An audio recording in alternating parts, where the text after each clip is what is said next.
Здравейте, скъпи зрители и последователи! Добре дошли в Свръхчувствителните. Подкастът за хората, които чувстват дълбоко, живеят истински и превръщат ранимостта си в сила. Тук си даваме пространство за истински разговори, лични истории и онези тихи въпроси, които често остават неизречени. Това е място за душите, които усещат повече и избират да бъдат смели точно в тази своя чувствителност. Днес мой гост е една невероятна и талантлива млада дама, която имам привилегията да познавам много дълбоко. Тя е автор на първия съвременен християнски роман в България, литературен продуцент, автор на собствена музика и авторски песни. Тя е творец, който превръща болката в слово и мелодия, а уязвимостта в изкуство. Зад нейния талант стои една много дълбока свръхчувствителност. Депресивни епизоди, суицидни мисли, травма от отхвърляне, търсене на принадлежност. През нея аз разбрах какво означава свръхчувствителен човек. През нея започнах да изучавам тази дълбока и финна категория души. Този разговор е за разминаванията, за болката, за вярата, за Бог и за това как най-тежките кризи могат да бъдат превърнати в мисия. Днес мой гост е моята първородна дъщеря Рая Аламурова и този разговор е за майка и дъщеря. Добре дошла, Рая. Добре заварила, мамо. Много е вълнуващо и изпитателно да направим това интервю едновременно, защото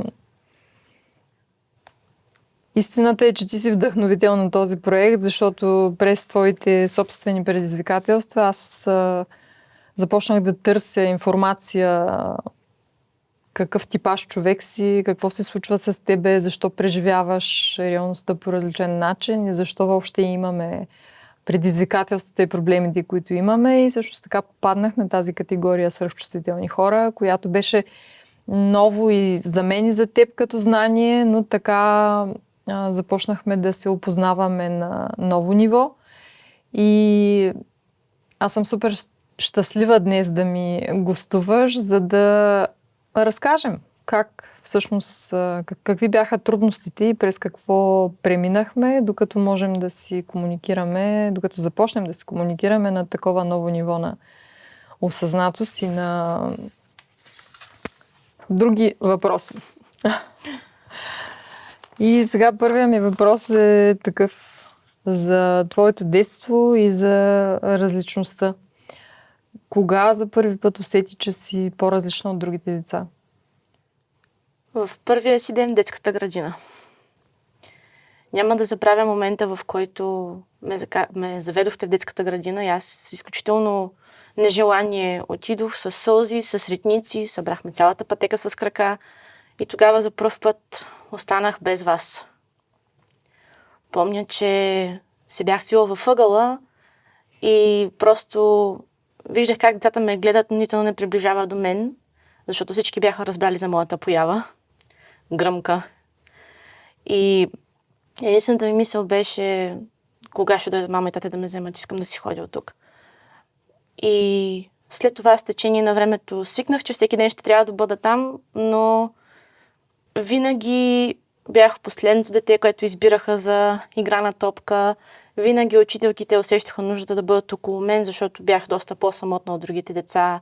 Тъй като не бях много едра тогава, доста от момчетата си позволяваха да ме бият или да ми правят някакви номера и съответно аз чувствах абсолютно незащитена, защото нямаше кой тогава да ме защити. Помня, че когато се приберях от детска градина, казвах на тате и всички страхуваха от него.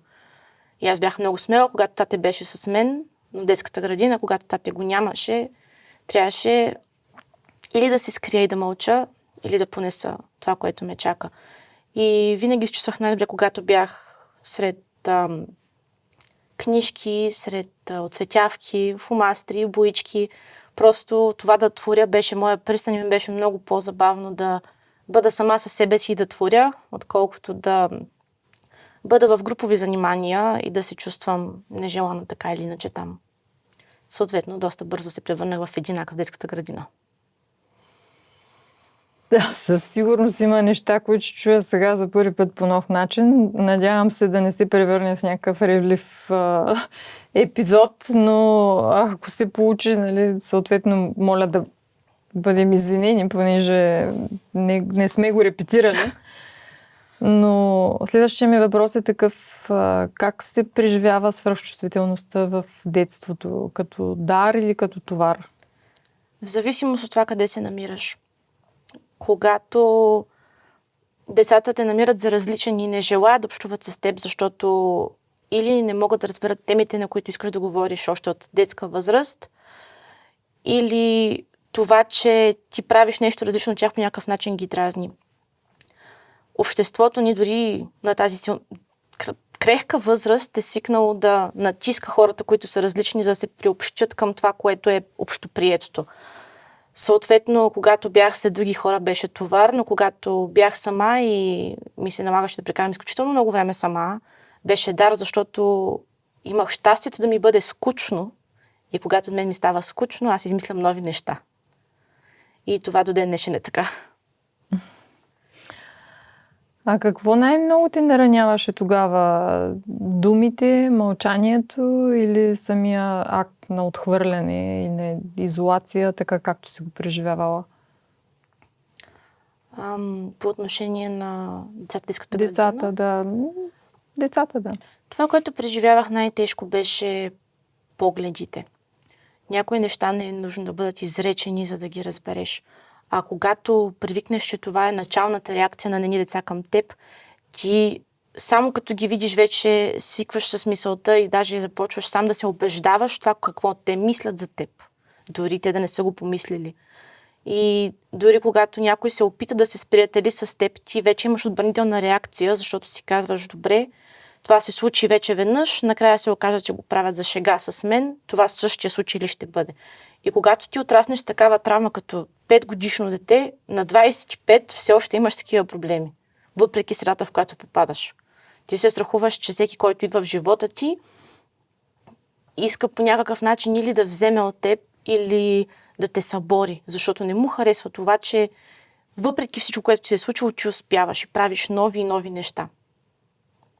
Колкото и да те е страх. Да. А как изглеждаше света през твоите очи, когато беше малка? В интерес на истината беше като цветова гама. Помня, че когато бях щастлива, цветовете на картината, която виждах през очите си, може би тогава е било чувство от въображение, но всичко беше изкрящо, светло, красиво, а когато се чувствах неприятно, сякаш имаш един филтър, който добавяше тъмнина и сивота върху всичко, което се чуше пред очите ми.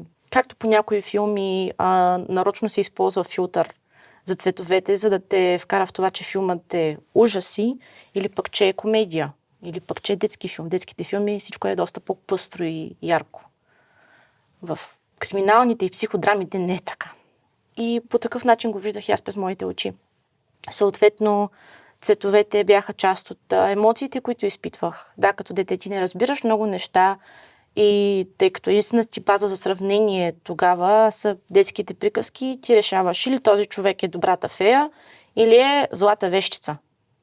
И няма по средата. А едно дете няма все още мозъчния капацитет да определи, може би този човек е минал през нещо, за да се държи по този начин, както в днешно време може да го направим и да разберем, че един човек е зъл в последствие на много травми.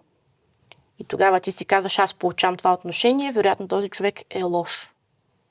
И до там спира цялата мисловна дейност по отношение на този човек. Ти приемаш, етикираш този човек по този начин и е много трудно после да този човек да излезе от тази позиция. И сега малко любимия ми аспект майка и дъщеря, семейната комуникация, динамика и това какви трудности сме имали помежду ни. Тъй като аз на много по-късен етап имах времето и осъзнаването, че това е област, върху която трябва да работя, и в годините в стремежа ми да подсигуря оцеляването на семейството. Не съм имала времето да наблюдавам това, през което ти си преминавала, така че твоята гледна точка, кое беше трудното между нас в годините, когато не се разбирахме? Точно това, че нямахме емпатия към ситуацията една на друга. На пръв поглед, сега като го погледнем като големи хора, имаме доста сходни съдби в някои отношения. Развод, напускането и отсъствието на бащата в живота ни, но тъй като по това време не е било споделен опит и нямало как аз да те разбера, в същото време нито пък ти мен. Нещото, което ти правеше най-вече, особено когато се случи развода, беше да компенсираш това, че баща липсва като финансовата част в едно семейство. Но всъщност аз имах нужда от майка, която да бъде до мен и помня, че когато ходих на площадката и бях единственото дете без майка си, се чудех защо моята майка я няма там. Нито разбирах, че трябва да се плащат сметки, нито че за училище аз тия джобница да ги имам, трябва да се изкарат от някъде. Аз не го разбирах. Аз разбирах, че мама не е с мен. И когато ти се прибереш изморена от няколко работни места, аз не го разбирам това нещо. Защото нямахме изподеляне. Това беше другото болезнено нещо. Аз нямаше как да те разбера, защото нито ти споделяше, нито аз имах възможност да ти споделя в годините, в които все още исках да ти споделям. След това, когато дойде пубертета и ти свикнеш, че родителят ти не е способен да те разбере и да те изслуша, ти нямаш желанието той да те слуша и нямаш желанието му споделяш. Съответно, когато по-късно това желание от родителя дойде, защото нещо се случва по лош и негативен начин и той не разбира защо ти правиш определени неща, ти вече нямаш никакво желание да водиш тия разговори. Просто защото им е минало времето. Или поне така го разбираш.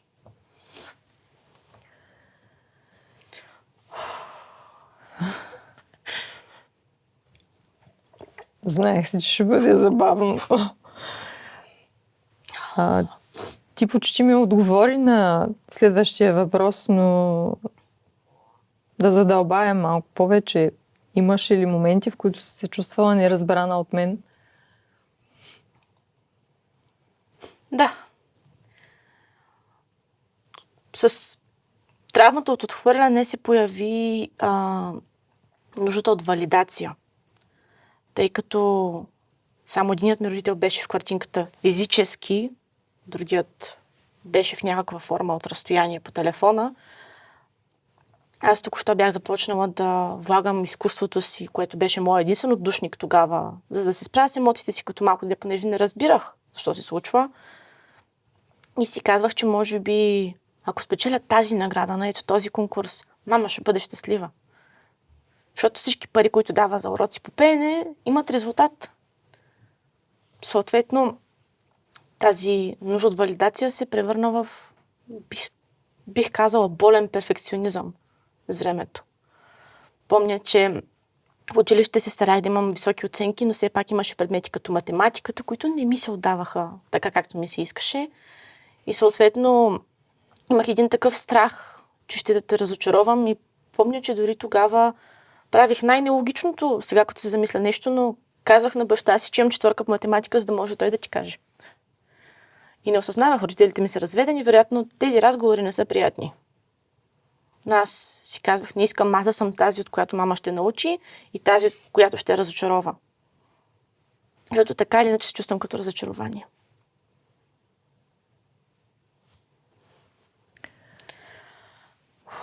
Нашия развод като родители е част от семейната ни история и няма как да го пропуснем в цялото нещо. Как ти се отрази той и как мислиш, че повлия на начина, по който преживяваш отношенията днес? За пръв път в живота ми се наложи официално да избера страна. Това се прояви извън дома ни, тъй като градът, който ние идваме, е много малък.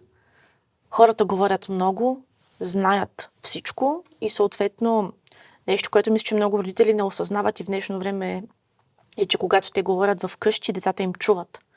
Децата повтарят думи без да ги разбират. Тези думи ги повтарят в училище и могат да наранят изключително жестоко някое дете. Тези думи, които родителите използват в дома си, могат да резултират това на дете да бъде тормозено системно. Така че тук и апела ми е към родителите в днешно време. Моля ви, внимавайте какво говорите пред децата си. Това, което се случи, е, че всички други говореха за развода, но аз нямаше на кого да споделя, че мен ме тормоза заради това нещо, понеже аз отивах в училище и чувах: майка ти е такава, баща ти е онакъв, ваши се развели, защото това и това се е случило. И някакви хора на мен ми разказват преразкази на това, защо родителите ми са се развели, а родителите ми нищо не са ми казали. Единственото, което аз видях, бяха караниците, като фрагменти, това в момента помня, и момента, в който баща ми напусна дома ни. И беше изключително болезнено да няма кой да ти каже истината и да трябва други хора да ти казват и ти да не можеш да се защитиш, защото не можеш да кажеш кое е вярно и кое не е. Това беше първоначалният ефект от развода. След това, когато пораснах и стигнах до момента с първата любов и всичко, съответно идва и първото отхвърляне след първата любов. Дали ти ще отхвърлиш човека или той ще отхвърли теб. Това са изцяло уникални ситуации, но когато фантазията ти за любовта и за живели щастливо се разбие веднъж, е много трудно да повярваш, че това няма да ти случи на теб. И когато не разбираш защо дадени хора са постъпили по този начин, както в момента го разбирам, когато нямаш емоционалния, психологическия капацитет да разбереш, добре, те имат травми, през които са минали, това, което се е случило, е, че те са си предали травмите едни на други и травмите им се активират взаимно и правят още по-голяма травма върху децата, които са по средата. Това не го разбираш като дете. Не го разбираш и като тинейджър, освен ако нямаш изключително комуникативни родители, които аз в този момент нямах. Съответно, тук идва етикета: всички мъже са като тате, всички жени са като мама, аз не искам да бъда по този начин. Дали няма да е, ако стоя сама, дали няма да е по-добре за мен. Поне ще си спестя това да го предам нататък. Съответно, сега много работя със себе си и знам, че нещата стоят по различен начин, но това рефлектира върху мен и дори в днешно време се усещам как, когато общувам с хора от другия пол, веднага нещо в мен се активира от много малки изречения и си казвам: добре, това нещо в този човек не ми харесва, вероятно този човек не е за мен изобщо. И от това да не бъда романтичка и да се влюбвам лесно, понеже имах и такъв период, се превърнах в човека, който поглежда на всеки потенциален партньор, все едно го избира за НАСА. И най-малкото нещо, което не ми харесва, е решението червен печат, до тук бяхме. Следващия ми въпрос е такъв: какво ти е липсвало тогава, а днес можеш да го формулираш на база опита и осъзнатостта и работата, която си свършила с себе си, много по-ясно? Липсваше ми това време на споделяне, в което можем открито да говорим за емоциите си, но и да ги разпознаваме. Защото едно време нито ти, нито аз можехме да назовем открито емоциите си, докато в момента може да кажем: аз се чувствам така, защото се случи това и това. И да го разгледаме от странична гледна точка, не от формата на афект. Защото когато хората са афектирани, са склонни да кажат неща, които не мислят наистина. Много хора говорят по импулси и дори аз в момента се боря с това нещо.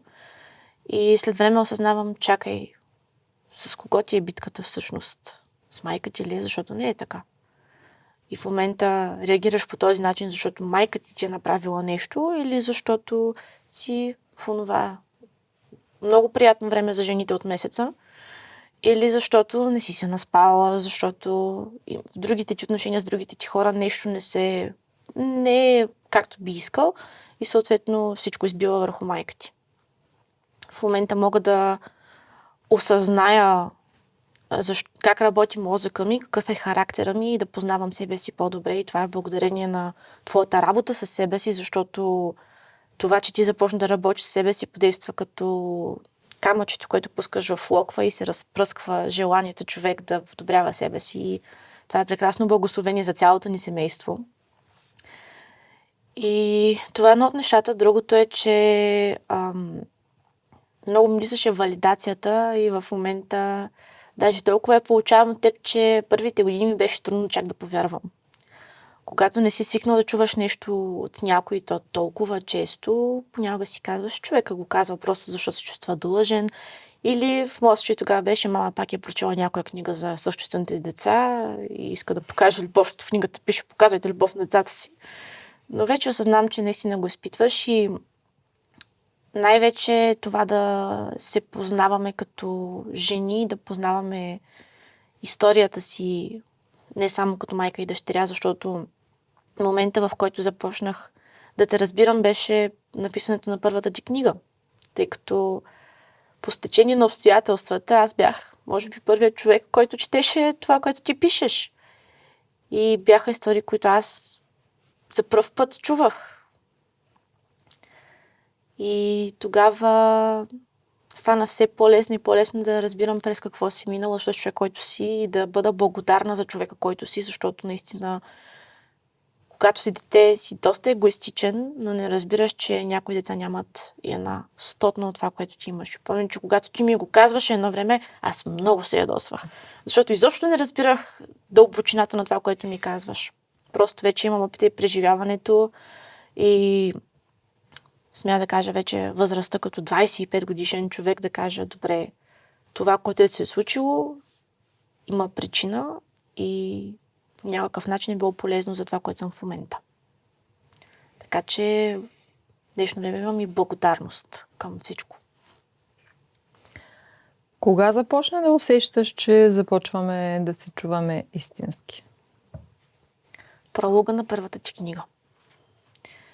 Мисля, че тогава за първ път имахме възможност да си говорим открито както за твоите емоции, така и за моите емоции, понеже аз се припознах в теб по някакъв начин, тъй като ти говореше и за себе си като дете и ми беше възможно да направя паралела за себе си на тази възраст и теб във възрастта, за която пишеш. Просто по абсолютно различен начин започна да гледам на теб и въпреки, че отне още доста години работа преди да стигнем до нивото, което имаме в момента, тогава за първ път усетих, че аз наистина те чувам какво ми казваш и може би ти чуваш мен. Така че колкото повече пишеш, толкова повече те разбирам, толкова повече те чувам. Продължавай, моля. Идваме към този отрязък с депресията и тъмните периоди, който аз не разбирах, защото ти беше навършила вече 18 и от 18 годишна пожела да живееш самостоятелно на квартира и това продължава да бъде така вече 7 години. И аз тогава все още бях в моите си неща, без да мога да погледна с какво се справяш, се бориш ти. И въпросът ми е как изглежда депресията отвътре и какво не виждат хората отвън, включително какво не съм успяла да видя и аз. Мисля, че депресията започна още на детска възраст, но когато си в такава ситуация, в която оцеляваш, в режим на оцеляване, започваш всяко травматично нещо, което е по-дълбоко всъщност психически и ти се случва да го оставяш в запас и да казваш, това после ще му обърна внимание. После. Когато сестра ми се роди и вие се разедох, тя беше много малка, съответно се наложи аз да вляза много силно в ролята на по-голяма сестра. И помагах доста вкъщи и това нещо продължи до 18-та ми годишнина. И си мислех, че когато напусна дома ни най-накрая, кога стана на 18, най-накрая не трябва никой да ми казва какво да правя, не трябва да слушам никого, ще мога да правя каквото си искам и ще се чувствам свободна. Не работи така. Когато останеш насаме със себе си, най-накрая отговорностите, които си дори си поел сам, без никой всъщност да те е карал, се махнат, остава на свободно място, в което мозъкът ти си казва, искаш ли сега да ти изсипя всичко от последните 10 години и да почнем да го работим. Много го изсипва наведнъж. Така започнаха паникатаките при мен. което беше изключително стресиращ момент от живота ми, защото нито знаех какво са, нито знаех защо ми се случва, нито знаех как да се справя с тях. Изключително плашещо е да попаднеш в страховита ситуация на второто си работно място, но може би първата си сериозна работа. Изведнъж дъхът ти да спре и ти да не можеш да си поемеш дъх, да не знаеш какво да направиш и да се чувстваш, едно умираш и не осъзнаваш защо. Защото тези травми работят по подсъзнателен начин. Нито знаеш какво е котва, нито с медикаменти работиш нищо. Ужасяващо е. И ако няма някой около теб, е много страшно. И след като дойдоха тези моменти, дойде сънната парализа. Тъй като аз не се наспивах, за да мога да работя. Бяхме си на един момент в живота си, в който аз бях решила, че искам абсолютно да скъсам контакт с теб. И за тази цел аз трябваше да си изкарвам финансите абсолютно и напълно сама. И се заринах с колкото може повече нощни смени, за да мога да имам малко по-висока заплата. Но това в комбинация с лекции от много рано сутринта до късен следобед и никакво време за сън започна да дава своите странични ефекти. Така стигнах и до първия си бърнаут. Но бърнаута идва много преди физически да го усетиш. Имам чувство, че първото, което наистина прегаря, е мозъкът ти и мислите, които започват да се появяват в главата ти, че първо усещаш, че не можеш да се справиш, осъзнаваш го. Защото дори да минаваш през тежки ситуации, си казваш, аз мога да се справя. Дойде ли колебанието дали ще се справиш, започва да идва всичко останало. Той е като един пробит таван, от който щом капне едната капка, ще капят още и още и още и още. И се изсипват тези неща, докато се натрупа цялото нещо. Съответно, когато ти си в такава среда, в която младите хора пият, пушат, особено пък в общежитие, защото аз първите си 2 години изкарах в общежитие. И ти, за да не се чувстваш различен, защото депресия плюс това да си различен е ужасна комбинация, особено като си много млад човек и искаш да се чувстваш приобщен към хората. Съответно, започваш да правиш като тях. Само и само да не си различния и самотния. Защото няма да се прибереш при мама да й се оплачеш. Съответно, започваш да правиш същите неща, но те ти вредят още повече психически. Започваш да имаш много крайни мисли и не осъзнаваш, че всичко, което поглъщаш като храна, като емоции, като среда, като дори музика и текстове, защото аз съм музикант и в днешно време осъзнавам силата на текстовете, които съм изпълнявала едно време, които изпълнявам сега. И дори тогава не разбирах защо слушам песни на определени групи, които ми бяха любими тогава. И след като оставя слушалките, искам да направя нещо много лошо със себе си. Когато дойде тази финансова тежест, страха да потърсиш помощ, защото чувстваш, че няма как да я намериш, няма кой да те разбере. Средата, в която ако хората разберат, че ти не си като тях, ще те оставят, че си самотен. В един момент идва мисълта, дали няма начин да им е по-добре без мен. Очевидно не се справям. Не мога да потърся помощ, от ме е страх. Хората не ме разбират истински. Какъв е смисъла? Дойде ли мисълта какъв е смисъла? Това е като бомба със закъснител. Започна ли са да се появяват тези мисли какъв е смисъла и мисълта дали да избереш живота или някакъв друг развой? Това на някакво ниво е останало отвъд моите знания за теб, поради липсата на споделяне. Как в крайна сметка си се справила и какво те е задържало в живота в най-тежките моменти? Може би тогава не съм го осъзнавала, но днес мога да кажа със 100% сигурност Бог. Всеки път, в който съм си мислила, че това е момента, в който ще го направя, тъй като аз имах много възможности, особено като човек, който живееше сам. Нямаше кой да ме спре, но винаги някой ми се обаждаше точно в този момент. Или някой ми пишеше, или виждах нещо красиво навън пред терасата си. Било то влюбена двойка или майка с дете. Или пък ситуации, в които си казвам, искам ли в момента да травмирам тия хора за цял живот и да го видят. И винаги се чуше нещо, което да ме спре.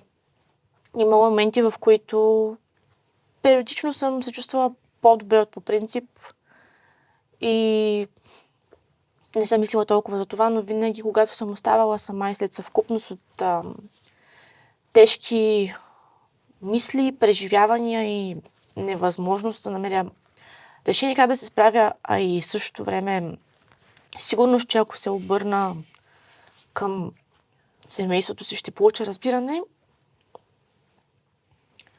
Просто винаги стоеш като една тъмна фигура във ъгъла. И помня, че момента, в който за малко не го направих, всъщност беше в твоя дом. Помня и, че тогава просто много ясно, когато си чух, спри. Да, може би ще бъде полезно да споделим как всъщност това се случи и каква беше ситуацията.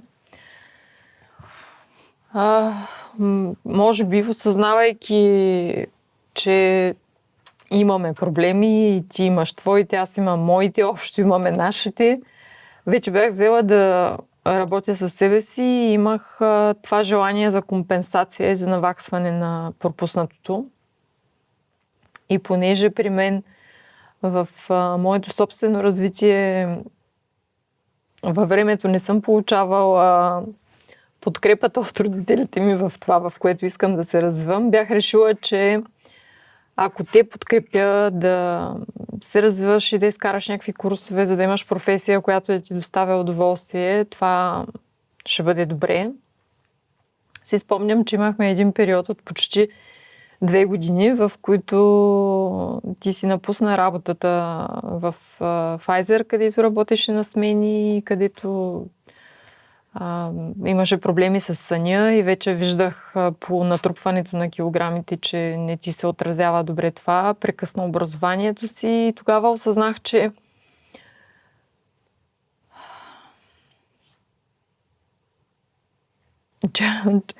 отлагането на нерешените проблеми ще дойде на куп. И тогава си спомням, че те попитах какъв курс искаш да изкараш и ти беше казала фризьорски. И опитахме почти 2 години всякакви курсове и работа в салони.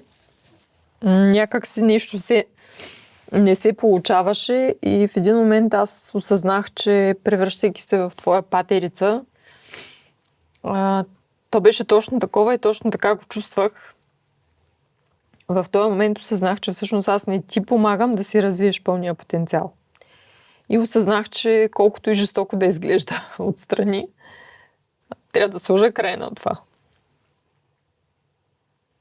И си спомням, че това беше момента, в който ти казах, че няма как да продължава това.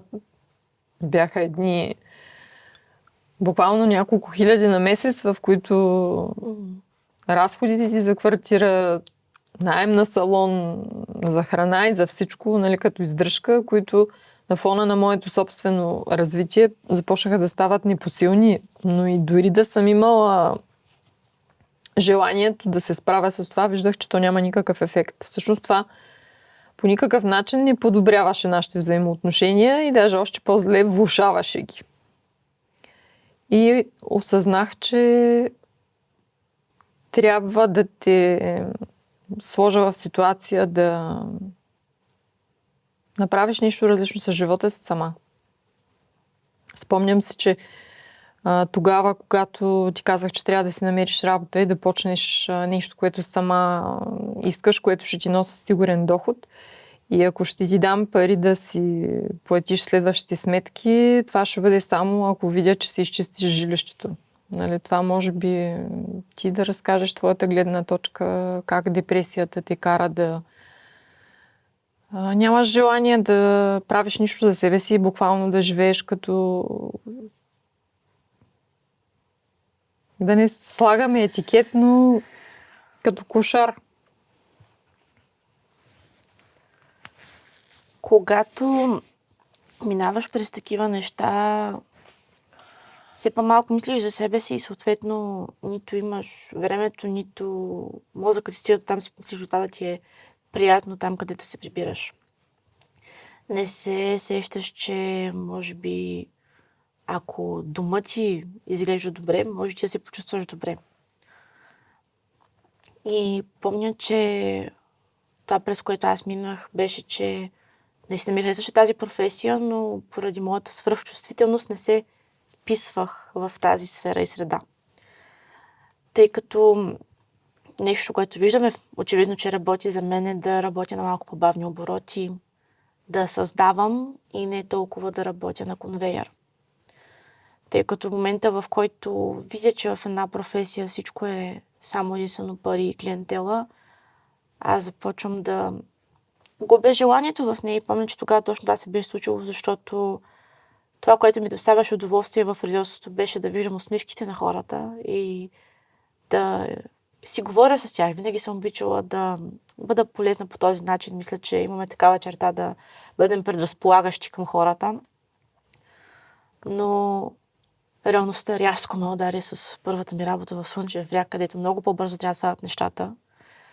И съответно никой не го интересува да си говори с асистентката.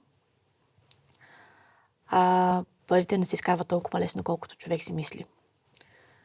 И може би се насложи още повече депресията, когато ми се разби представата какво е да работиш като фризьор. И след това всичко просто беше като лавина. Помня, че месеци преди да се стигне до този момент, загубих контакт с баща си точно в този момент и не знаех защо.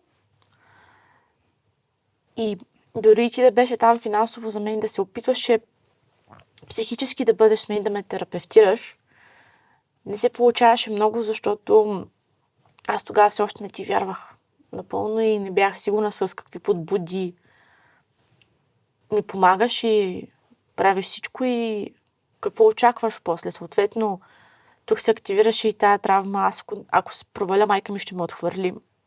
Ако се проваля, ще разочаровам. Толкова много пари са вложени в мен. Как ще се справя? И то беше като един постоянен страх, който висеше. И помня, че когато това се случи, се бяха случили серии от други неща, които вече ме бяха докарали до ръба. Имах музикална група, която бях създала в продължение на 3 години. Се развиваше, обаче тя се разпадна. След това почина моя прадядо, твоя дядо, който беше единствения пример за мъж в семейството ни.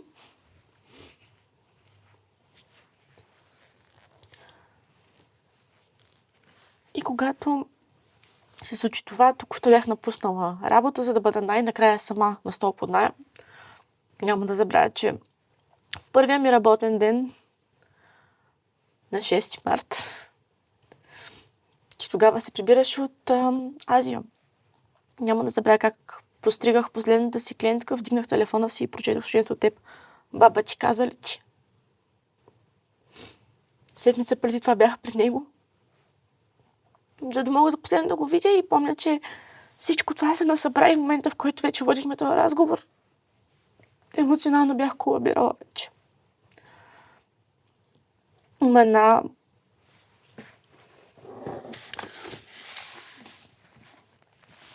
казва се, че на чашата трябва точно една капка, за да прелее. И просто този разговор беше моята капка.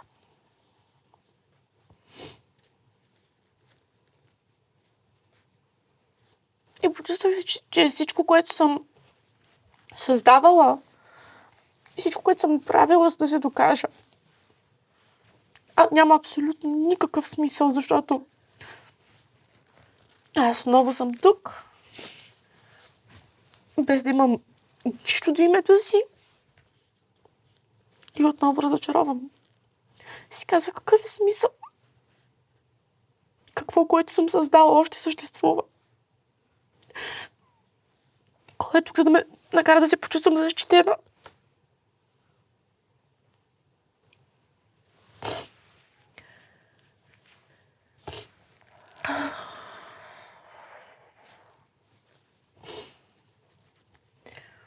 Може би тук е момента да вкараме малко от разрешението, всъщност откъде дойде. Защото нали, не е само сълзливо суполив подкаст. Нали, цялото нещо очевидно, за да сме днес и да можем да говорим не емоционално, ние ще говорим емоционално винаги, просто защото две свръхчувствителни няма как да бъде по друг начин, но откъде дойде разрешението на нещата всъщност и как започна да се справяш?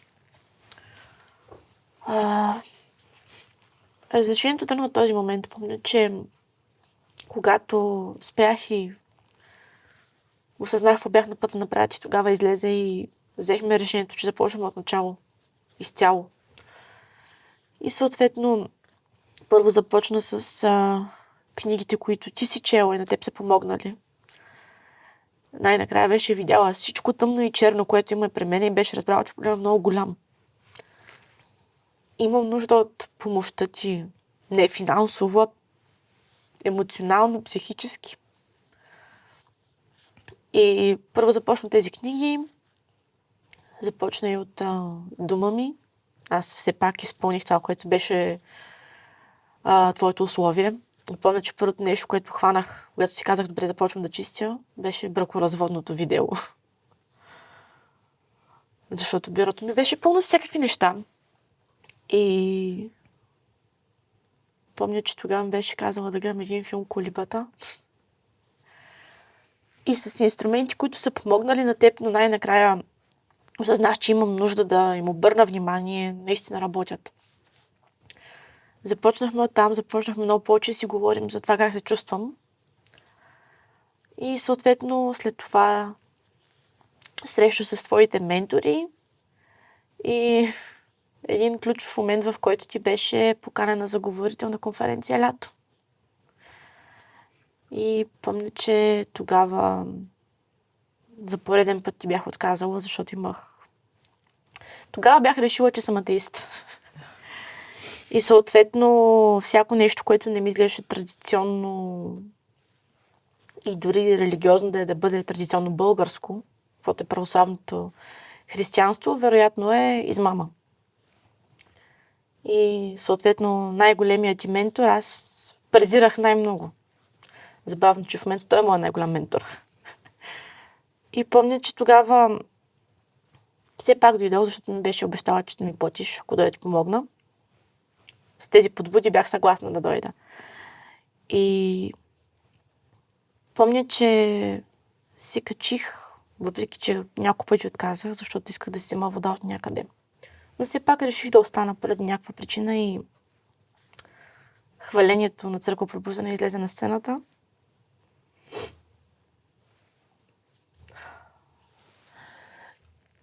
И бях една песен, която просто още не мога да се знае напълно какво се случи, но песента се казваше толкова добър. И помня, че просто по рефлекс започнах да чета текста на екрана и да пея. И в един момент сякаш всичко изчезна. Всички грижи, всички притеснения и усещах абсолютен мир. Чувах само гласа на момичето, което пееше тогава. И нямаше нищо друго. Чух след това проповедта на пастор Тодора Асенова.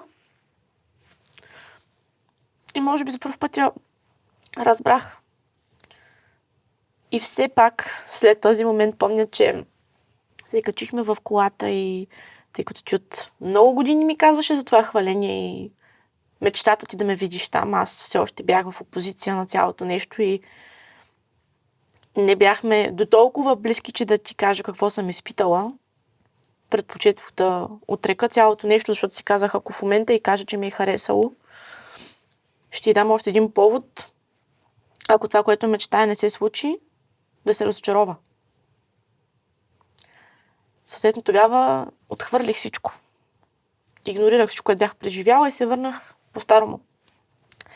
2 месеца по-късно ударих моралното си дъно. Няма да изпадам в подробности какво точно се случи, но помня, че на следващия ден се прибрах в дома си и за пореден път потърсих баща си. Вече бях научила рингтона, който върви, докато чакаш някой да тигне и точно кога спира. Както през предишната година, така и в тази втора, вече 3-та година не получих отговор на обаждането си. Просто лежах на дивана си и си казах, добре, нямам нищо, нямам какво да изгубя. И проговорих на глас и казах така. Добре, Боже,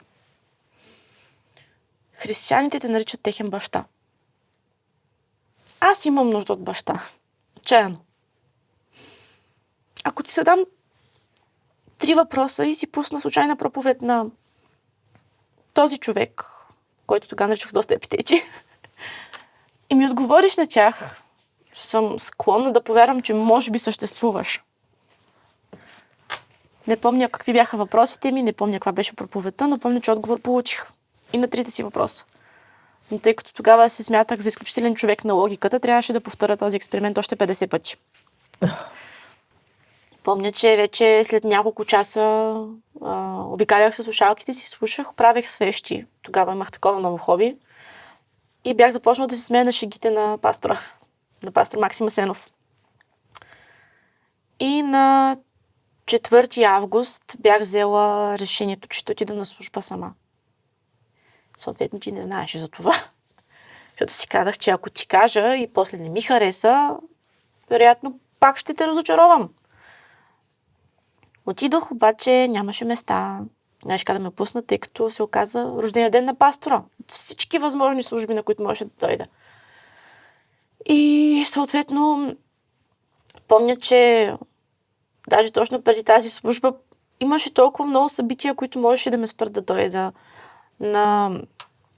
Слизайки от автобуса, почти ме ограбиха посред бял ден, но все пак успях да избягам. И все пак стигнах до там и си казах, добре, ако си тръгна в момента, няма да се върна. И си казах, добре, имам точно една връзка с цялата тая работа, може би е време да звъна на мама. Помня, че се обадих, ама много така притеснено и си казах, добре, всичко ще бъде наред. Искаш да отидеш, нали така? Звънах ти и ти казах, мама, аз съм пред църквата. Коя църква, брая? Пробуждане. Това беше реакцията, че така го помня. Даже не си го спомням. Аз си го спомням ясно. Замълча за може би 10 секунди в минутата и ми каза, сега ще звънна. И ми затвори. Какъв разговор си провела ти, не знам. Само помня, че малко след това излезе една много красива дама. Просто ме дръпна за ръката и ме вкара вътре. След това разбрах, че си свързала с нея и в крайна сметка се озовах на службата. Още на вратата се здобих с нова приятелка. Момиче, което се оказа с много подобна на моята история и тъй като малко преди да се обърна към Бог, бях загубила и почти всичките си близки приятели, с които съм градила отношения наистина години наред. Или поне така си мислех. И слушах проповедта и когато пастора стигна до момента, в който каза, ако утре ти се случи нещо, знаеш ли къде ще отидеш? Сигурен ли си? И тогава се молих с молитва за спасение. И приех Бог. И тогава насетне не съм поглеждала към живота, който имах преди това. Просто всичко се завъртя изцяло наобратно за дни. И съм толкова благодарна, че наистина попаднах на тази служба в този ден, защото ако не се беше случило, можеше и наистина днес да ме няма. живота ми няма нищо общо с преди това. Аз като твоя майка винаги съм искала за тебе най-доброто, както и да е изглеждало на моменти в твоите очи. Но съм супер благодарна за момента, в който се озова там, защото виждах, че аз сама не мога да се справя. И сега, почти 2 години след тази трансформация и твоето попадане там, ти си част от хвалението на пробуждане. Теодора и Максим са... Как ги наричаш? Духовни родители. Разкажи за това как всъщност срещата ти с Бог и ефекта на натрупването във времето. Какво ти дадоха и как се промени живота ти? Едно от доказателството, че Бог съществува тогава за мен беше, че Той знае точно от какво имам нужда и момента, в който се обърнах най-накрая към Него да си го поискам, Той ми го даде. Имах нужда от родители, ама наистина. И тях двамата ги усетих като такива веднага. Помня, че след тази служба събрах смел сила да се снимам с него и той ми каза: толкова срадно най-накрая да те видя. Добре дошъл дома. И ме прегърна и си казах, сигурно така се чувства децата, когато баща им ги прегърне.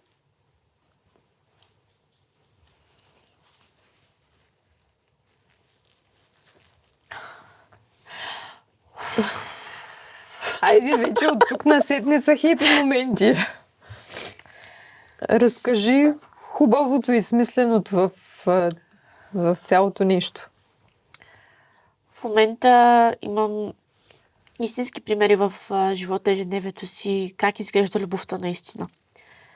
Съответно, много от ограничаващите ми вярвания от преди това се разбиха тотално. Видях, че не всички се разделят, не всички се карат толкова много и хората всъщност се обичат. И че е възможно. И че християнството няма нищо общо с това, което съм си мислила, че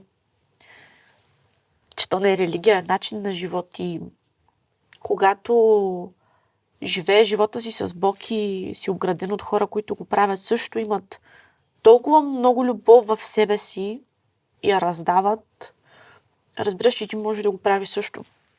Едно от нещата, които искрено ме промени и ми помогна е това, че ако аз имам толкова много нужда от любов, може би има други хора, които имат още по-голяма нужда от мен. И едно от нещата, които научих в църквата е, че когато имаш нужда от нещо, направи го за някой друг. Бог ще го даде 100-кратно. И може би един от повратните моменти в пътя ми с Бог тогава, а и с теб, беше посещението ни в Сливенския затвор. Което предстои... За 2 година подред. Да. И доколко там ние май сме единствените хора в екипа, които за 2 път се връщат там. И историите на момичета, които чух там, просто ми показаха, можеше да бъде много по-зле, отколкото всъщност беше. И не само ти имаш нужда от любов. И че Бог създава хората с определени черти и характери, за да ги използва като инструменти после, за да помогне на други хора. Вярвам, че аз самата съм такъв инструмент. По много отношения, но в случая тогава усетих, че всичката болка, която съм имала от това, че не съм се чувствала прегърната и обичана, мога сега да я залича за тях. И за това се връщам за 2 година подред. Помня, че тогава за първ път хванах ножица от този момент, в който ми се случи тази ситуация и фризьорството приключи за мен. И... Чиста замръсна.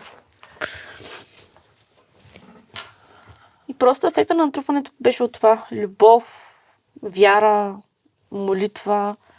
От само себе си всичките ми пороци си тръгнаха. Просто си казах, не защото някой му го е казал да го направя, а това, че аз самата исках да бъда чиста пред Бог. Не защото той ще се разочарова, ако не бъда такава. Най-накрая си тръгна този страх от това, че ще разочаровам някого, ако не направя нещо или ако продължа да правя нещо. Помня, че един от най-големите ми пороци беше пушенето на цигари. И съответно години наред прекарахме битка по това отношение и след един определен момент аз сама реших, че не искам това нещо да стои между мен и Бог. И приключих отрас. Вече 2 година. И всичко, което съм позволявала в живота си да се случва, осъзнах, че всъщност е било една отворена врата. Да се чувствам по-зле и не съм осъзнавала, че всичко, което съм правила, всъщност е било врата за... Сега влизам малко в така църковен език, но врата за дявола да влезе и да работи и да има власт над мен. Съответно, когато затвориш тия врати, е много по-трудно да се чувстваш по този начин. Депресията и всичко останало и най-вече може би общуването с други млади напредничави хора като мен, които имат също толкова много любов за даване и желание за развитие и желание да бъдат един чист начин на живот. Да сега съм благодарна, че аз самата водя такъв живот. Защото всичко, което ми се чуло за тези близо 2 години е 100-кратно по-добро от това, което се чуло през последните 23 преди това. И всичко, което постигнах за последната 1 година, не съм си и мечтала, че ще мога да го направя през целия си живот. Това е една от тези мечти. Тук е момента сигурно да кажа, че много се гордея с теб и че с това, че може би това е бил плана на Бог да стигнеш до този момент по този начин, за да може след това да те използва в това да вдъхновяваш други хора. И стигаме до момента, в който ти написа твоята книга, роман, ако съществуваш. Може би и аз съм била твоя първи читател. Спомням си, че когато ми даде да прочета работния файл, признавам се, че напоследък ми е изключително трудно да чета дебели книги и по цял ден.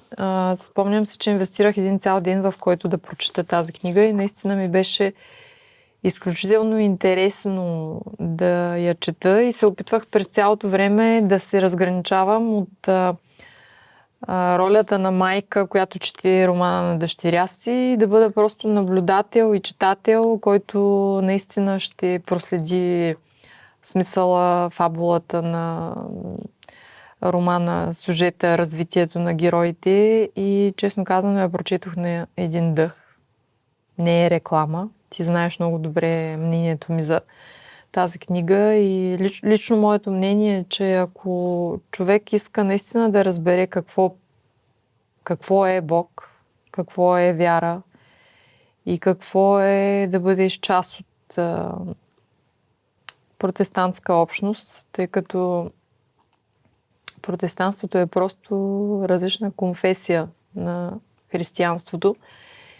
И разликата, аз лично съм питала Максим преди време, докато аз лично се сприятеля с Бог и мога да говоря свободно на тази тема и да кажа, че вярвам. Моя мозък е много рационален и винаги търси логическото обяснение. Това, което той ми обясни тогава, че всъщност в православното християнство имаме наместник в църквата, който е там поп или владика, но е човешки наместник на Бог на земята. Има свещи, има икони, има и тишина. Конкретно място, в което трябва да се случва общението с Бог. Католицизма е отново свързано с папа. Отново има човешки наместник, който е посредник между теб и Бог. А всъщност протестантството казва, че между теб и Бог няма никой. И ако аз и ти сега си говорим за Бог, то тук вече е църква и има присъствие. И може би ти ще разкажеш повече за какво те вдъхнови да напишеш книгата и какво ти даде самото написване и какво е твоето послание към хората, които ще я прочитат? Помня, че преди да започна да пиша тази книга, работих по няколко чужди. Тъй като, може би, таланта ми, който ти откри след толкова години, разбра, че аз всъщност съм имала много малки хобита, които съм правила от тинейджърство, които всъщност имат потенциал. Вече бях натрупала опит с няколко чужди книги, като някои от авторите са били твои гости, някои от проектите са твои. И помня, че беше един летен ден по Залез в автобуса, претъпкания автобус, който миришеше на всякакви неща. И слушах музика. Аз винаги съм била по този начин, когато съм сама в движение. Музиката е един от начините, по който се изразявам и винаги слушам музика. И съвсем напълно вярвам, че с Више ми се спусна цялата история в рамките на разстоянието между предпоследната ми спирка и тази до вкъщи. Цялата история. Помня, че написах цялата книга за 1 месец. А тя е доста голяма книга. Това е орязания вариант. И реално това, което се случва в историята е много интересно, тъй като главният ми герой определено не е човек, който бих могла да нарека безгрешен, поне в началото му. Даже би го нарекла антигерой в началото му, тъй като, както казах по-рано, в приказките имаме злодей и добрата фея. И никой не пита как един човек става такъв какъвто е и защо прави определени неща или се държи с другите по определен начин. Та книгата, освен че много работи през вяра и драматургия, работи много и през психологическа гледна точка. Тъй като героят ми е човек на върха, избрах, че кариерата, която искам той да има изградена в книгата, е в Формула 1 като пилот. И това е човек, който на пръв поглед има всичко. Слава, пари, всяко нещо, което може парите да купят и да си. Уважение на хора, респект. Но няма себе си. И колко е болезнено, когато в един момент от върха паднеш на дъното. И изведнъж всичко, което си имал, изчезва. И историята е интересна заради това, че се разказва от 2 гледни точки на главния ми герой Нео и Надя, за която няма да споделям твърде много, тъй като смятам, че читателите могат да разберат много за нея в самата книга, но тя също е доста интересен човек, който познава пътя на Нео още от преди Бог и всичко и всъщност те двамата са си огледали един на друг. И съответно отношенията между тях са много буреносни и с течение на обстоятелствата, колкото повече той се приближава до Бог, толкова повече разбира за себе си, толкова повече се лекуват травмите в живота му и съответно отношенията му. И може би най-важното, което разбира е, че не е нужно да бъде успешен, за да има хора, които го обичат и да има семейство. Защото той попада в такава църковна общност, доста подобна на Пробуждане. Даже доста от поддържащите герои са вдъхновени от мои реални приятели, които са се разпознавали в книгата. И съответно дори пасторите са вдъхновени от моите реални духовни родители и той просто разбира какво е любовта. Едно семейство, което избира да те обича просто защото си ти, не защото имаш нещо. Така че това е една история за Бог, една история за любов. А Бог е любов. Колко красиво.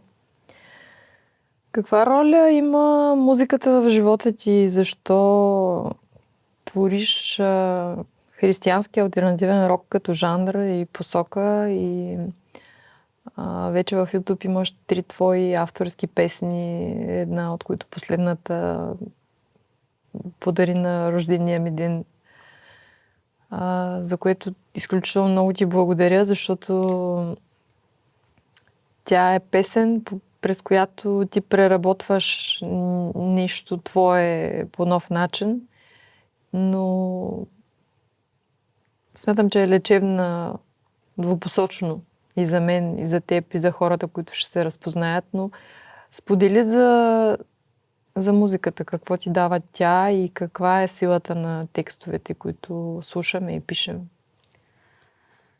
Както казах по-рано, всичко е храна. Както Библията е храна, така и текстовете на музиката, телевизията, всички новини, които виждаме, особено в социалните мрежи в днешно време. И човек трябва да избира каква храна иска да поема и каква храна иска да предлага. Съответно, първо, защо християнски алтернативен рок? Едно от нещата, които остави баща ми с мен на детска възраст, е любовта към китарите и барабаните и по-шумната музика. Съответно, групата, която имах, изпълнявахме доста по-тежка версия на това, което в момента пея като жанр. Но текстовете определено не бяха богоухотворени. И даже някои от тях бяха подигравателни към Бог. Сега като се замисля. И музиката, която в момента създавам, особено текстовите ми, е начина, по който аз изразявам хаоса, който съм имала в душата си много време. Тъй като от край време, дори преди Бог, писането на песни е бил моят начин да подредя хаоса си. И с попадането на Бог в живота ми вече осъзнах, че аз мога да говоря за нещата, през които минавам, тъй като много други хора всъщност минават през тях и ако аз поделя своята история, както ти го правиш със своите книги, както аз в момента го правя през романи, на колко ли много хора могат да помогна и дали това няма да е още един инструмент, който Бог може да използва, за да достигне други хора, които иначе не биха влезли в църква, както аз, примерно, не бях. Помня, че когато повярвахте първа, се опитах изцяло да отрека целия жанр, да слушам само хваление, но може би Бог в опита си да ми покаже, че ме е създал точно такава с причина. Ми се появяваха случайни песни на християнски рок групи. Осъзнавах, че някои от изпълнителите, които баща ми е представил, или са започнали като група, която се е запознала в църква, или те самите всъщност са християнски групи. Аз никога не съм разбирала, че става въпрос за Бог, защото не е бил назоваван по име. Но се вслушах в текстовете на песните, които най-много обичахме с него и осъзнах, че Бог ми е говорил през тях. Дори и тогава да не съм го разбирала, защото една от любимите ми песни се пееше това: ще бъда тук, за да се държа, когато небето падне. И винаги ще бъда този, който зае твоето място. Тогава не го разбирах, но в момента вече, четейки редовно Библията и осъзнавайки цялото нещо, разбирам колко е силно цялото нещо и текстовете ми просто са инструменти. Музиката е точно това, което обичам и знам, че Бог ме е направил точно такава, каквато съм, с причина и че вероятно това е ниша, в която щом пиша такива текстове, имам толкова много песни, които предстои да излязат през тази година и следващите, тъй като само 3 от тях излязоха, но както ти самата знаеш, много се написаха през последните 3 месеца. Вярвам, че всяка от тях ще бъде инструмент, който Бог използва, за да помогне на някой. И ако дори един човек се обърнал към него заради една от моите песни, значи тя си свършила работата. Това е толкова дълбоко и красиво, което споделяш. И си мисля колко много има вложено в тебе като дарби, като таланти и наблюдавам, че това е масово срещано в свръхчувствителните хора, да бъдат и свръхпродуктивни, и свръхталантливи. И сега, ако обърнеш поглед назад към изминалите 25 години от твоя живот и видиш как тази енергия, в която си имала в себе си, която всъщност е креативната енергия за живот и е била инвестирана в неправилни, негативни сфери в твоя живот, как това се е отразявало и как сега, когато си изчистена от пороци и си канализирала енергията в правилните неща, какво би интерпретирала по тази тема? Вярвам, че всичко, което създавам, освен че помага на други хора, то помага и на мен самата, докато го създавам.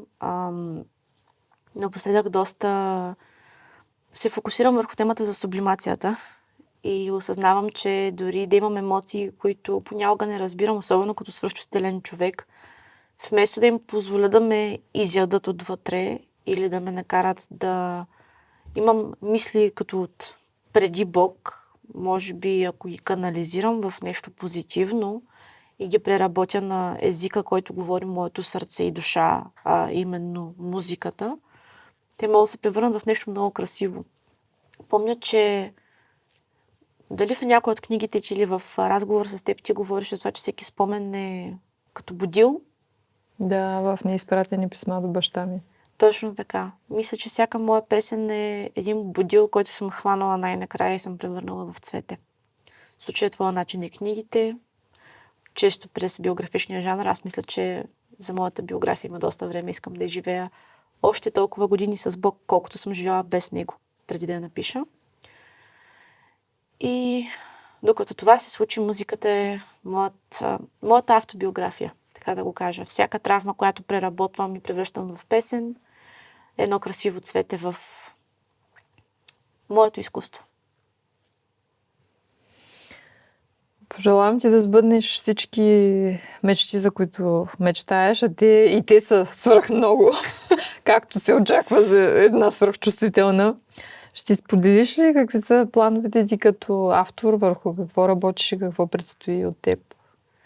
В момента работя по продължението на книгата "Ако съществуваш". То се казва "Ако се осмелиш". И това ще бъде последната част от тази поредица. Имам доста планове за други поредици, които са не по-малко необичайни като сюжет. Една от поредиците, по които ще стартирам работа със сигурност тази година, е за круизен кораб и пастор татуист от Холандия и фризьорка. И вярвам, че всички тези истории, необичайният начин, по който се получава всяка от тях, ще докосне много хора, които наистина не биха се обърнали към Бог, защото не го познават. И искам да покажа през изкуството си, че Бог може да бъде срещнат навсякъде, по всякакви начини, че всеки го чува по различен начин, по който той има нужда и по който е бил създаден да работи.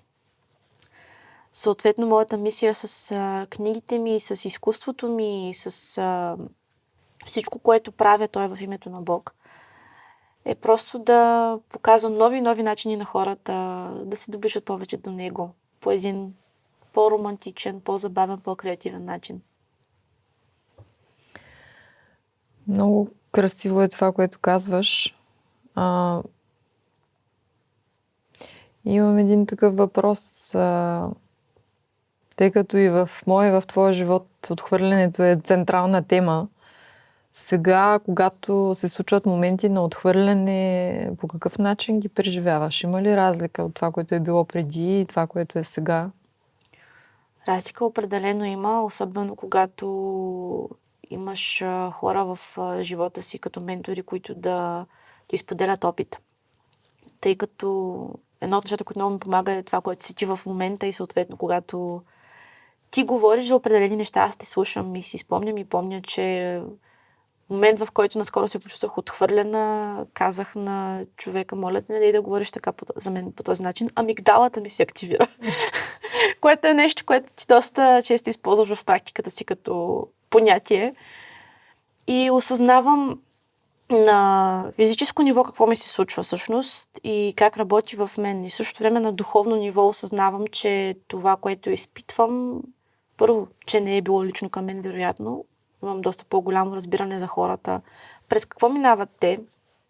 И наскоро Максим Асенов беше споменал точно по темата за отхвърлянето, че много често хората гледат нещата само от своята кула и не разбират, че може би просто се е случило нещо, не е изкомуникирано и, както той използва метафората, няма по-целеустремен човек от този, който му се ходи до тоалетната. Но човек, който е бил подминат, като е казал здрасти, няма да го разбере, ще създаде един цял филм в главата си. И колкото повече позволяваш на това нещо да се вкоравява, толкова по-зле става за теб. До момента, в който се превърне в ограничаващо вярване. Така че дори да се почувстваш отхвърлен, нещо, на което аз самата се уча днешно време, да комуникирам чувствата си с хората, без да ги обвинявам, но и без да им се извинявам за тях. Защото един от големите проблеми на свръхчувствените хора е, че се извиняват за това как се чувстват. Дори аз на моменти се хващам, че го правя, но аз съм в която съм и това е благословие, не е проклятие. Затова да се почувствам отхвърлена, мога да го преборя веднага с това или да потърся човек, който знам, че ще ме накара да се почувствам обичана и може би преди това или след това се намеря човека, който ме накара да се почувствам отхвърлена и да го изкомуникирам с него, защото е много, много вероятно това, заради което аз се чувствам отхвърлена, да няма нищо общо с неговата реалност. И така, може би един финален въпрос, защото нали, все пак сме майка и дъщеря и през цялото време говорихме за примера на родителите, за това, че родителя, когато прави нещо за детето си, винаги го прави от позицията на вярата, че прави най-доброто, на което е способен към момента, с нивото на съзнание, което има в момента и осъзнатост. И това, нали, че детето се чувства по някакъв начин наранено, неразбрано, нечуто. Нали, очевидно не е лично. Отново стигаме до този момент. Но така или иначе ние с теб продължаваме да работим всяка сама за себе си, двете заедно и да търсим път към нас, една към друга. Едва ли ще компенсираме всичко, което сме пропуснали, но не е и нужно. Според мен по-важното е да изграждаме по нов начин нашите взаимоотношения и да прекъснем това, което се е случвало при моята баба, моята майка, при мен и съответно при теб, да не бъде предавано нататък. И тук въпросът ми е следния.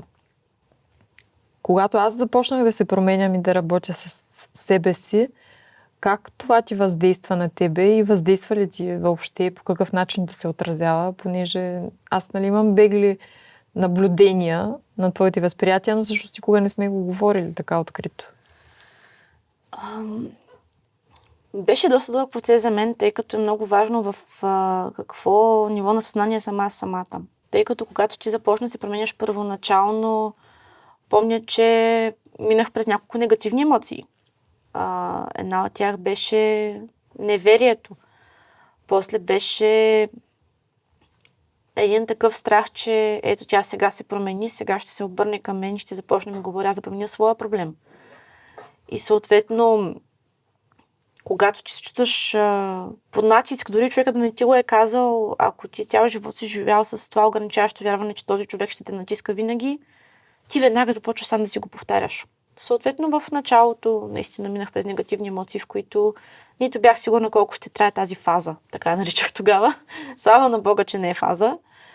Но с времето осъзнах, че ти наистина се променяш и човека, който тогава презирах най-много, пък сега ми е ментор, наистина ти помага.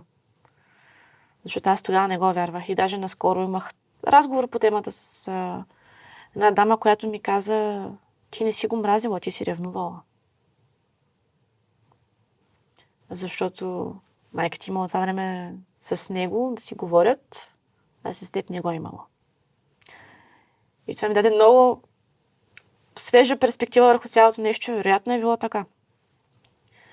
И в последствие, след като още бях в онзи период, в който се чувствах отхвърлена, не се чувствах на място сред хората, сред които ти се движиш, чувствах се по-ниша от тях, съответно, за да се чувствам добре за себе си, трябваше да казвам, аз просто съм бунтарка и съм рокаджийка, пък те са си хората, които са си. Но в днешно време виждам, че първо през вярата, първата ми година мина в църква и всичко, но след това се обърнах лека по лека повече към твоите ментори. Вярвам, че един ден и на мен ще ми бъдат приятели, но се чувствам все по-комфортно в тази среда на успешни жени, защото аз самата гледам на себе си като такава вече. И виждам, че всъщност те са нормални хора като мен. Мога да си говоря с тях и не е нужно да отхвърлям нещата, които са ми извън комфортната зона, защото от бутонките и шиповете, в момента сме на мания за бални рокли. И всъщност е толкова красиво, защото покрай цялата ти промяна дойде и моята и съответно поетапно за мен дойдоха другите неща, от които имах нужда, като това да се грижа за себе си като жена. Тъй като това също го отхвърлях едно време, но сега са неща, които много ми харесват. Харесва ми да се грижа за себе си, да се гримирам, да имам много красиви шарен гардероб с дрехи. Харесва ми да се чувствам добре самата за себе си. Осъзнаването ми дойде, че тези жени не са красиви, за да ги гледа някой, а са красиви, за да гледат себе си. И се чувствам все по-комфортно в такава среда. Дори имам желание да попадам все повече такива събития, както знаеш. И съм толкова благодарна, защото ако ти не беше тръгнала напред, аз нямаше да имам този тласък да го направя също. И дори в началото да съм ги чувствала като ретници да направя нещо и да не съм била много съгласна с теб, в момента съм благодарна за тях, защото много от нещата, които съм постигнала, са били, защото съм ме накарала да направя нещо, което вероятно не ми се е правило, но съм видяла, че всъщност е моето, защото това да работя с книги и автори беше просто, защото ти видя потенциала в мен. И съм толкова благодарна за това, което направи, защото най-накрая открих себе си и това, което обичам да правя. И смятам, че ме прави истински щастлива. И сега кажи ми ти каква е формулата за правилното родителство, защото аз до ден днешен не мога да си обясня дали родителя да бъде добрия пример и да вдъхновява чрез своя пример, дали понякога да натисне и да намери някаква друга стратегия, като когато ти си била примерно в нужда от пари или трябва нещо да направиш, за да изкараш пари, да съм намерила правилната стратегия, един вид да те принудя да направиш нещо, което аз знам, че през процеса на преживяване на теб ще ти хареса. Кажи сега, като от другата страна го погледнеш, ако трябва да посъветвам някой родител към неговия тинейджър как да постъпи, кое е правилното? Кое работи в тинейджърската глава? Може би първото нещо е повече да наблюдаваш, колкото говориш като родител, защото много често си мислим, че познавам децата си, но както ти самата видя, не винаги е така. И си мислим тотално различни неща. Един родител, поне според мен, трябва да наблюдава детето си. Имала съм кратката, но хубава възможност да работя с деца и съм видяла как мога да общувам с тях. По какъв начин реагира на определено дете. Второто, което бих казала е от много ранна възраст да си говори за това какво са емоции. И едно дете да може да разпознава емоциите си, да не крещи, а да казва, аз се чувствам така, защото се случва това и това и това. И по същия начин за самия родител да внимава, да не крещи, защото много често си говорите в практиката си за това, но дори да кажеш нещо хубаво, ако го изкрещиш, детето се страхува. Да говориш с нормален тон. Другото, което е да му гледаш като на голям човек. Да говориш с него по начина, по който си говорим аз и ти. И да му кажеш едно нещо, не просто не го прави, а защо е вредно за теб. Начинът, по който аз разбирам правилата в Библията са не греховете, няма да ги правим, защото Бог ще се разсърди. Не го прави, защото ще ти се случи това и това и това. Аз съм твой баща и те обичам. И не искам ти да страдаш. И смятам, че ако по този начин си обясни на дете, е много по-възможно да стигнеш до него и да разбере нещата от твоята позиция. Друго нещо, което бих казала е споделянето на опит. Много родители се страхуват да покажат през какво са минали, да не бъдат случайно слабите и да загуби респект. Моят респект към теб се увеличи, когато започнах да разбирам през какво си минала ти самата.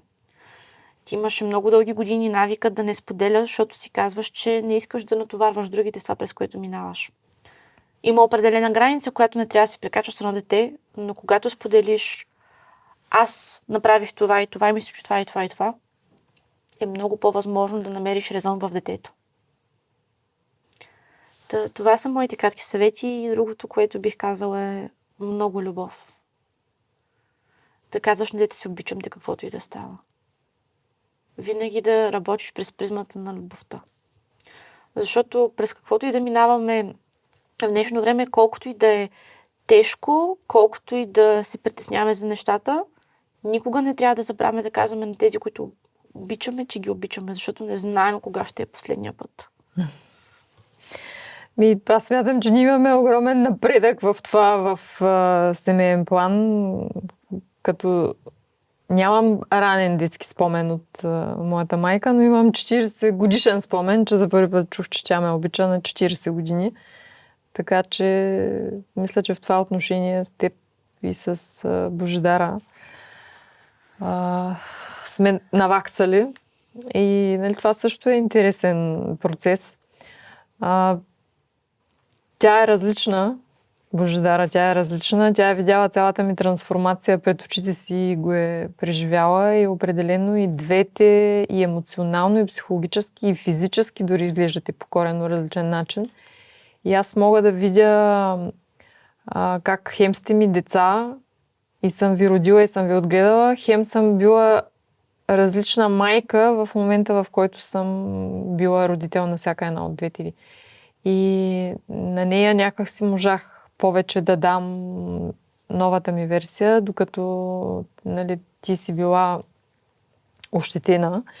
Но ако пък го сублимираме това и погледнем, че с личния пример и с взаимната ни работа ти успяваш да преработиш тези емоции, да ги превърнеш за добро и да служиш на хората през собствената си история, може би това е бил план на Бог и така е трябвало да стане.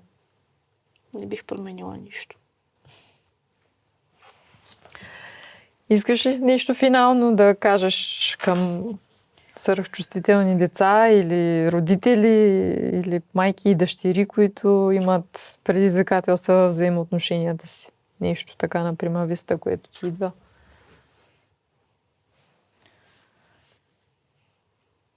Говорете за чувствата си. Назовавайте ги и когато усещате, че искате да кажете нещо по импулс, наистина пребройте до 10, защото не знаете дали следващата реплика, която ще излезе от устата ви, няма да се превърне в 30 годишна травма за децата ви. Травмите се появяват от много по-малки неща, отколкото си мислим. Не е нужно да стане трагедия, за да се превърне в травма. Мислете преди да говорите и винаги обичайте и назовавайте любовта си пред хората. И най-вече пред децата си. Защото това, което остава след вас един ден, са те.